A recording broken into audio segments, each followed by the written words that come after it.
Halo semuanya, jadi di sini saya akan membahas materi tentang evolusi. Mungkin kita semua pernah sedikit mendengar kata evolusi, dan juga kalian mungkin pernah mendengar teori evolusi bahwa manusia berasal dari kera. Nah, sebelum kita masuk ke pembahasannya, nggak afdol nih rasanya kalau saya tidak memperkenalkan diri. Untuk itu, perkenalkan nama saya Nazla Feruza Nura Ihda dari kelas 12 IPA 1. Pertama-tama kita harus tahu nih definisi dari evolusi. Sebenarnya apa sih evolusi itu? Jadi, evolusi adalah perubahan pada makhluk hidup yang terjadi dalam jangka waktu yang lama. Perubahan tersebut bertujuan untuk membuat makhluk hidup bisa bertahan dengan lebih baik di lingkungannya. Oke, selanjutnya ada teori asal-usul kehidupan. Jadi ada berbagai macam teori mengenai dari mana asal mula kehidupan di bumi. Ilmuwan yang mengemukakan teori terkenal mengenai hal ini diantaranya ada Aristoteles, Francesco Redi, Louis Pasteur, Alexander Oparin, Harold Urey, Samuel Miller, Walter Gilbert, hingga Lazarus Palazzani. Teori yang pertama yaitu abiogenesis. Lalu yang kedua ada teori biogenesis. Yang ketiga ada teori kreasi khas. Lalu yang selanjutnya ada teori kosmozoan. Dan yang terakhir ada teori evolusi biokimia. Jadi yang pertama kita akan membahas teori abiogenesis. Teori ini pertama kali ditemukan oleh Aristoteles. Beliau berpendapat bahwa makhluk hidup berasal dari benda mati dan kemunculannya terjadi secara spontan atau generatio spontanea. Teori abiogenesis ini didukung oleh banyak ilmuwan lain, salah satunya John Needham. Needham berpendapat bahwa mikroorganisme berasal dari air kaldu. Hal ini didapatkan karena Needham melakukan percobaan menggunakan air kaldu yang direbus dalam wadah tertutup. Setelah beberapa hari, ternyata air kaldu jadi keruh dan mengandung banyak mikroorganisme. Needham berpendapat bahwa hal itu terjadi karena mikroorganisme muncul secara spontan di dalam wadah. Yang kedua, ada teori biogenesis. Teori ini berpendapat bahwa makhluk hidup berasal dari makhluk hidup sebelumnya. Hal ini berbanding terbalik dengan teori abiogenesis tadi. Meski teori abiogenesis punya banyak pendukung, banyak juga ilmuwan yang tidak puas akan teori tersebut. Francesco Redi berusaha mematahkan teori abiogenesis dengan percobaannya. Ia meletakkan daging dalam toples. Satu ditutup dan satu lagi dibiarkan terbuka. Ternyata, belatung hanya muncul di toples yang terbuka. Reddy menyimpulkan ini karena daging di wadah tertutup tidak ada kontak dengan lalat yang bertelur di daging. Selain dilakukan oleh Francesco Redi, pada tahun 1768, Lazarus Palazzani juga melakukan percobaan dengan menggunakan dua wadah berisi air kaldu. Ia menutupi salah satu wadahnya, kemudian merebus dan mendiamkannya beberapa hari. Kaldu yang dibuka cepat menjadi keruh dan bau, tapi yang ditutup masih bersih. Setelah tutup wadah dibuka, kaldu di dalamnya juga cepat jadi keruh dan bau. Spallanzani menyimpulkan bahwa mikroorganisme ada di udara dan masuk ke labu saat labu dibuka. Nah, yang ketiga ada teori kreasi khas. Teori ini dikemukakan oleh Corralus Linnaeus. Linnaeus percaya bahwa makhluk hidup dibentuk oleh zat supranatural yang sangat istimewa atau Tuhan. Di teori keempat ada teori kosmozoan. Teori ini dikemukakan oleh Hermann Richter. Richter berpendapat bahwa di luar angkasa banyak terdapat benih-benih kehidupan dan akan berkembang jika menemukan kondisi yang cocok. Di teori terakhir terdapat teori evolusi biokimia. Teori ini berpendapat bahwa makhluk hidup terbentuk berdasarkan hukum fisika dan kimia, kemudian dilanjutkan oleh evolusi biologi. Salah satu pendukung teori ini adalah Harold Urey. Urey berpendapat bahwa zat organik berasal dari zat anorganik. Seiring perubahan kondisi bumi dalam jutaan tahun, kondisi zat organik tersebut berevolusi membentuk makhluk hidup.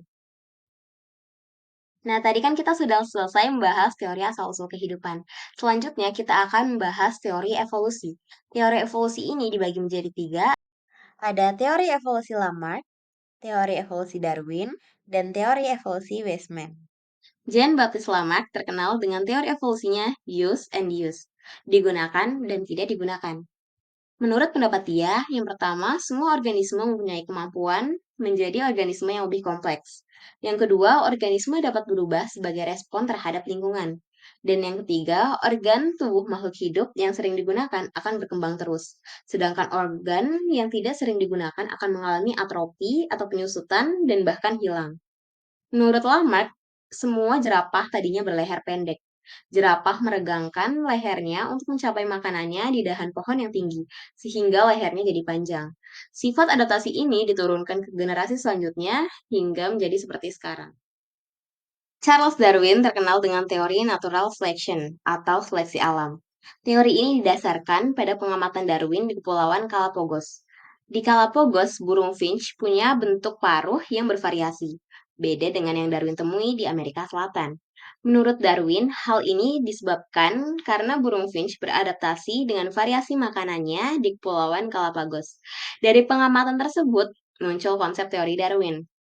Yang pertama, spesies yang berkembang secara sekarang berasal dari spesies-spesies yang hidup pada masa lampau. Dan yang kedua, evolusi terjadi melalui seleksi alam.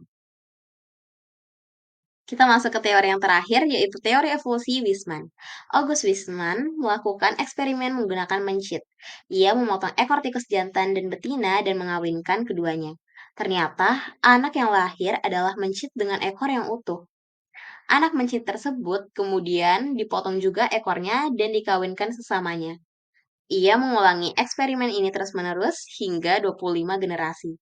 Dan sampai akhir, ternyata keturunannya masih berekor utuh dan panjang. Dari hasil eksperimen tersebut, Weismann mengambil kesimpulan bahwa perubahan sel-sel tubuh akibat pengaruh lingkungan tidak diwariskan kepada keturunannya. Ini karena sifat yang diturunkan ke generasi selanjutnya hanya berasal dari sel nutfah atau sel gamet, bukan sel utuh. Nah, kalau sebelumnya tadi kita membahas teori-teori tentang evolusi, ada teori asal-usul kehidupan, teori evolusi.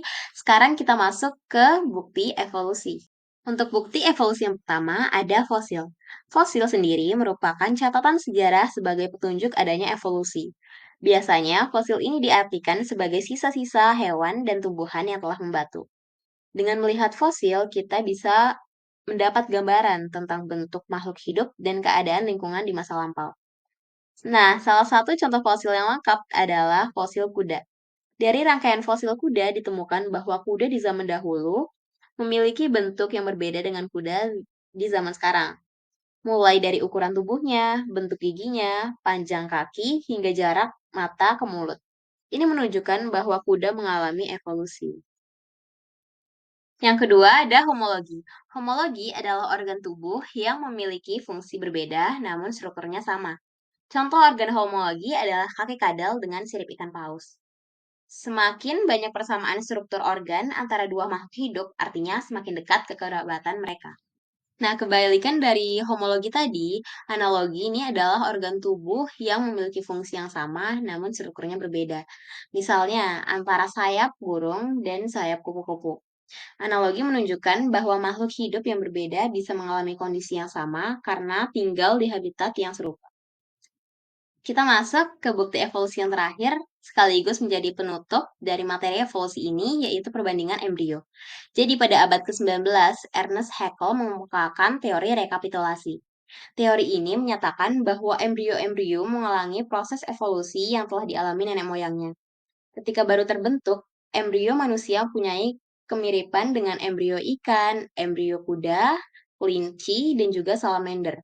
Ini menunjukkan bahwa kemungkinan manusia dan makhluk-makhluk tersebut memiliki nenek moyang yang sama. Oke, mungkin itu saja pembahasan mengenai bab evolusi ini. Jadi tadi kita sudah membahas teori asal-usul kehidupan, teori evolusi, dan juga bukti evolusi. Maafkan saya jika ada kekurangan dan mungkin ada kesalahan kata. Wassalamualaikum warahmatullahi wabarakatuh.